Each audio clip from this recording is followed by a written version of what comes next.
आज सुबह ही जब हम चाय पीने के लिए बैठे थे मम्मी के साथ, तो अचानक से हम डिस्कस ये कर रहे थे कि आज की जो है रेसिपी क्या बनेगी, आज हम क्या बनाएंगे।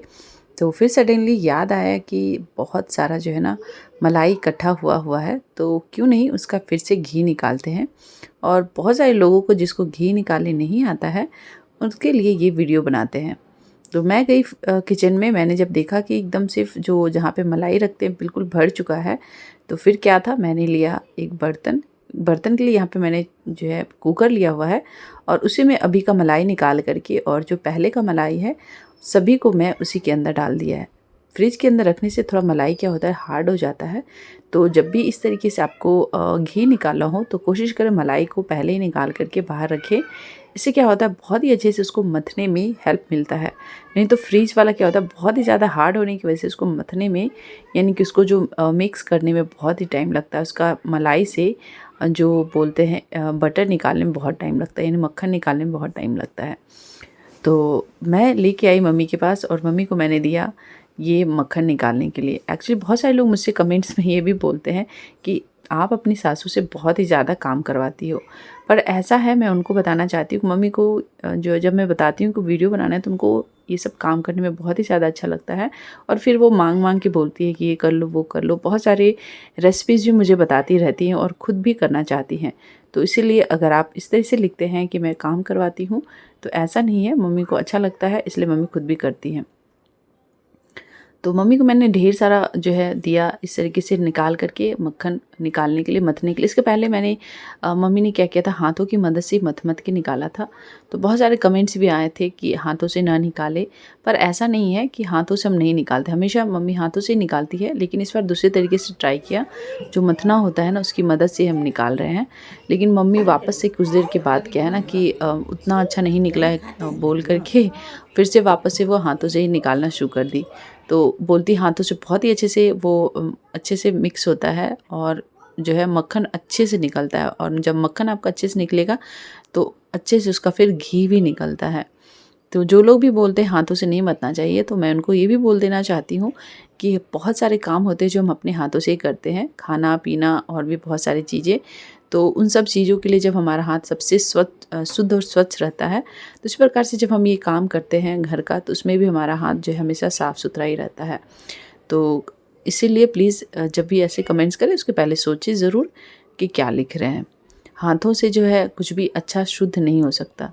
तो मैंने आपको जैसे बोला कि मथने की मदद से हम मथ रहे थे, लेकिन मम्मी वापस से हाथों की मदद से ही मथने लगी, और जब देखते-देखते सच में कुछ ही देर में मक्खन सारे ऊपर के ऊपर आ गए।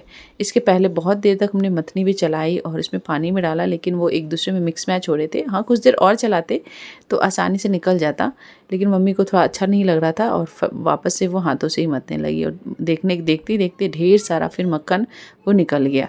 तो मक्खन निकलने के बाद क्या हुआ, सभी मक्खन को जो है दूसरे वाले बर्तन में रख दिया है जिसमें हम इसको पकाएंगे। तो ये है कढ़ाई। तो कढ़ाई में डाल दिया है सभी मक्खन को निकाल करके। इसके पहले भी बहुत सारे वीडियोस मैंने बनाए थे आपके लिए कि जो मलाई से मक्खन और मक्खन से घी, घी से फिर मतलब मलाई से फिर पनीर कैसे निकालते हैं। मतलब मलाई से आपको घी भी निकल जाएगा और पनीर भी निकल जाएगा। ये सब चीज़ें पहले मुझे नहीं पता था। अक्सर जब भी मैं घी निकालती थी तो डायरेक्ट मैं क्या करती थी, मलाई को गैस पे डाल देती थी, कढ़ाई में डाल के उसको मथती नहीं थी।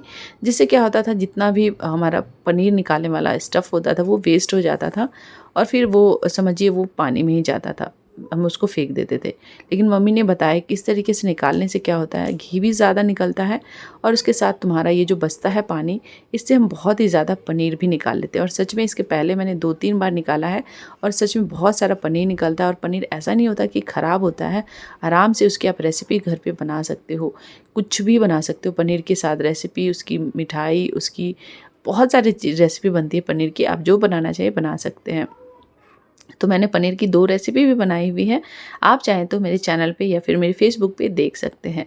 तो यहाँ पे जैसे वो पानी बचा था उसको उबलने के लिए डाला, तो उबलने के साथ ही हल्का फटने लगा वो। तो जैसे फटने लगा मैंने उसमें और भी जो पहले का पनीर फाड़ा हुआ पानी बचता है ना, वो पानी को इकट्ठा करके रखती हूँ मैं। और फिर जब भी मुझे फाड़ना होता है इस तरीके से वापस से पनीर का पानी डाल करके, और बहुत ही बढ़िया फिर उससे हमारा पनीर फटता है। अगर आपके पास ये पानी नहीं अवेलेबल है तो इसकी जगह आप विनेगर में पानी मिक्स करके आराम से फाड़ सकते हैं। अगर आपके पास वो भी ऑप्शन नहीं है तो फिर आप नींबू को निचोड़ करके नींबू के रस से फाड़ सकते हैं। 3 ऑप्शन है, 3 में से आपके पास जो भी अच्छा लगे आराम से उसे फाड़ सकते हैं। सिरका यानी विनेगर, उसमें पानी मिक्स करके फाड़े, या फिर जो पनीर का पानी बचता है उससे फाड़े, या फिर नींबू। तीनों में से जो सही लगे उससे फाड़े। बीच बीच में आपको घी को भी चलाते रहना है, नहीं तो घी क्या होगा, तली में चिपक जाएगा और फिर जल जाएगा वो। इसलिए बीच बीच में आपको घी को चलाते हुए ये काम करना है। तो पनीर बहुत ही अच्छे से फट चुका है। अब इसको क्या करना है, हमें छान लेना है। और दोस्तों सच में यकीन कीजिए बहुत ही बढ़िया पनीर फटा है। तो अभी मैंने पनीर की रेसिपी तो नहीं बनाई, लेकिन पनीर निकाल करके मैंने क्या किया था, इसको फ्रीज़ में रख दिया है, ताकि रेसिपी बनानी होगी तो इसकी फटाफट से रेसिपी बन जाएगी। अब देखिए अच्छा खासा पनीर निकला है, आधा किलो के आसपास पनीर निकल गया था। तो हमेशा इसको मैं फेंक देती थी बिना कुछ जाने हुए, लेकिन जब से पता चला कि इसका इतना अच्छा रेसिपी बनता है और इतना अच्छा पनीर बनता है, फिर मैं कभी भी नहीं फेंकी दोस्तों, और वापस से इसकी मैं पनीर बनाने लगी। तो इस तरीके से छान करके एक बार हम नॉर्मल वाटर से इसको वॉश कर देंगे, ताकि जो पनीर का पानी का जो स्मेल है थोड़ा सा खट्टा वाला वो निकल जाए और आपको एकदम से बढ़िया वाला पनीर मिले। तो इसको इस तरीके से थोड़ी देर छोड़ देंगे ताकि इसका पानी अच्छे से गड़ जाए, यानी निकल जाए और बढ़िया पनीर मिले। बीच में हम घी को भी 2-3 बार चलाते हुए पकाएंगे। यहाँ पे दोस्तों घी को क्या है ना, बहुत सारा तेज़ आंच पे आपको स्टार्टिंग में करना है, फिर धीरे धीरे आपको मीडियम से लो फ्लेम पे, और लास्ट में फिर से वापस से आप तेज़ आंच पे पका सकते हैं। तेज़ आंच पे पकाते पकाते क्या होगा, एकदम से बढ़िया वाला घी निकल जाएगा। आप देख सकते हैं हमारा घी ऑलमोस्ट रेडी है। बस इसको बहुत ही ज़्यादा पकाएंगे तो काला हो जाएगा, इसको काला नहीं करना है। तो पनीर का जो निकल ही गया है और हमारा घी भी ऑलमोस्ट रेडी हो चुका है। तो यहाँ पे क्या करें, इसको थोड़ी देर हम ठंडा करेंगे, उसके बाद इसको हम छानेंगे। दूसरे साइड पे हमारा पनीर भी बहुत ही अच्छे से रेडी हो चुका है। आप देख सकते हैं कितना अच्छा खासा क्वांटिटी निकला है ना। अक्सर आप भी फेंक देते हैं, तो ये काम बिल्कुल भी ना करें। इस तरीके से पनीर निकालें और घर पे रेसिपी बनाएं, यानी मलाई से घी प्लस पनीर बनाएं अपने घर पे, और पनीर से ढेर सारी रेसिपीज़ आप जो मन चाहे बना सकते हैं। तो इस तरीके से पनीर निकाल के मैंने इसको स्टोर कर लिया फ्रिज में। और दूसरे साइड पे घी जब हल्का ठंडा हो गया तो घी को भी हम अच्छे से छान लेंगे। दोस्तों घर में बनी हुई हर चीज़ अच्छी होती है, शुद्ध होती है, मिलावट रहित होती है।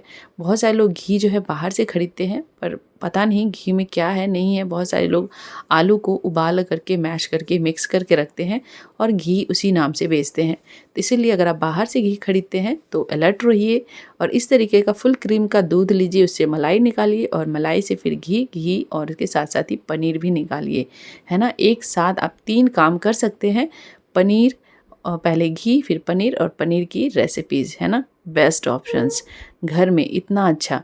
तो आप भी अपने घर घी बनाइए और उसके साथ पनीर बनाइए। और हमारा आज का वीडियो आपको अच्छा लगे तो लाइक ज़रूर कीजिएगा। मिलती हूँ आपसे एक नई वीडियो में। Take care, bye bye, thanks for watching.